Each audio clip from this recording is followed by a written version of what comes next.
Hoy vamos a hablar del concepto de revolución en la filosofía humanista. Este es otro de los términos controvertidos. Ya hemos hablado de democracia en el lenguaje filosófico y político.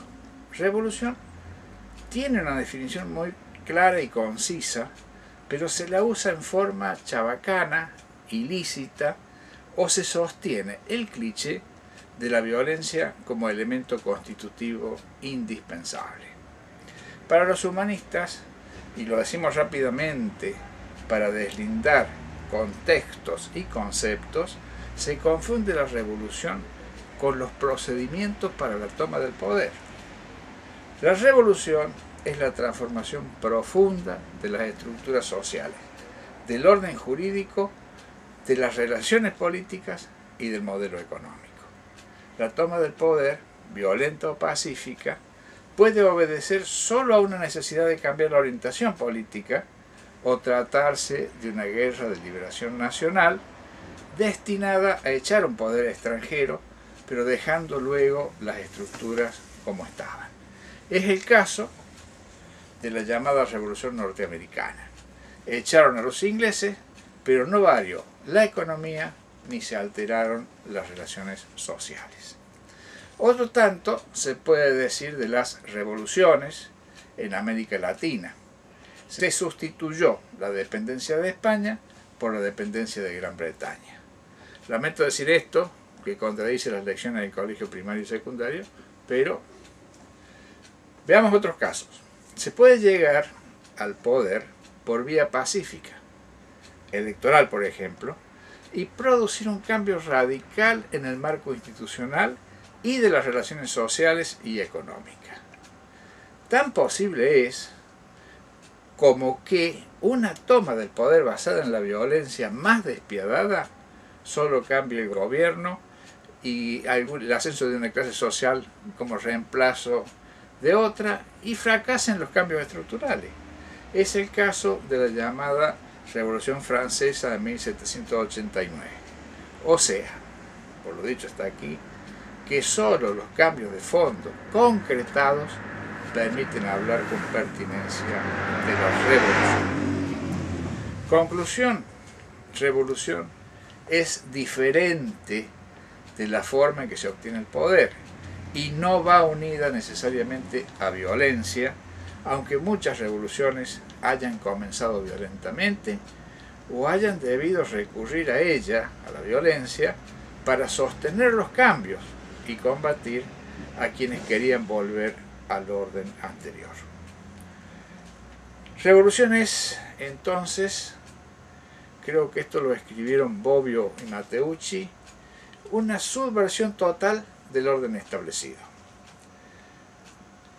Otra diferencia importante que hay que hacer es diferenciar el inicio de un proceso revolucionario de la revolución misma. El hecho de derribar un gobierno y nombrar otro no tiene nada de revolucionario. Podría ser apenas un golpe de Estado, pero la nueva dirección política puede dar inicio a cambios paulatinos que, junto a una imprescindible acumulación del poder popular, haga posible cambios radicales.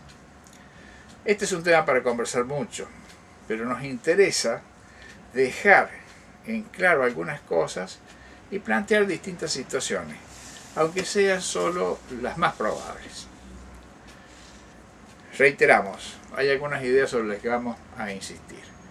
No confundir revolución con el modo, el procedimiento de llegar al poder. La revolución se hace desde el poder y consiste en dar vuelta al orden establecido y crear uno nuevo con el protagonismo mayoritario de las masas. A ese poder se ha llegado generalmente por vía violenta, pero puede ser por métodos pacíficos, por vías pacíficas, por caminos pacíficos como los electorales.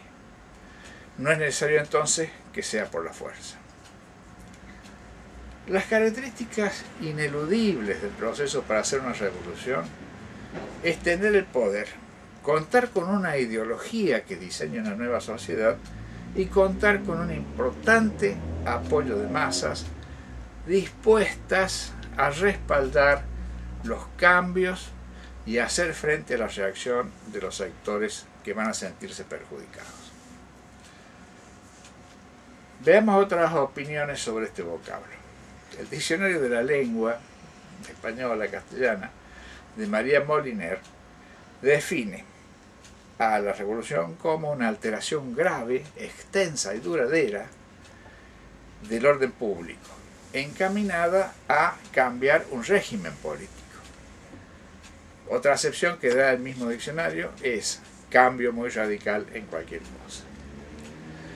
Para los citados Bobbio y Matteucci, como para Herder, Arendt y otros, no me pregunten los nombres ahora porque no los tengo presentes, el concepto de violencia va asociado a revolución, siguiendo las enseñanzas de Carlos Marx. Para Marx, la revolución aparece como un instrumento esencial para que el ser humano sea libre, por cuanto finaliza la etapa de explotación del hombre por el hombre. También es una herramienta válida para llegar a la justicia social y fundamentalmente es el instrumento para el que el ser humano venza la alienación y dé salida a sus potencialidades creativas.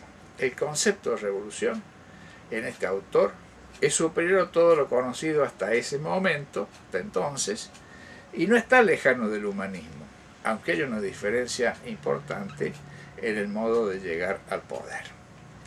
Los humanistas pensamos que se puede llegar a una posición desde la cual hacer cambios de fondo por vías no violentas. Los humanistas hacemos hincapié en el concepto social de revolución como cambio profundo en las estructuras de una sociedad. En el libro Carta a mis amigos, Silos respondía la pregunta de qué revolución hablamos, más o menos en estos términos. Salir del campo de la necesidad al campo de la libertad por medio de la revolución es el imperativo de esta época en la que el ser humano ha quedado clausurado.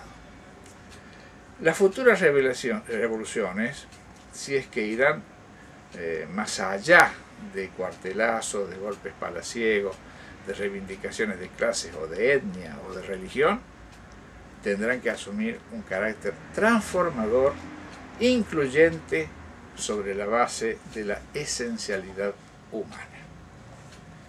Un tema a desarrollar profundamente en otro momento es la respuesta a la violencia que generan los sectores que pierden sus privilegios al iniciarse un proceso revolucionario. Esa es una cuestión de praxis, pero el marco teórico tiene interés. Volviendo al tema de hoy, recomendamos la carta 7 de Carta a mis amigos de Silo y el diccionario del nuevo humanismo. Eso es todo por hoy, seguimos en la próxima.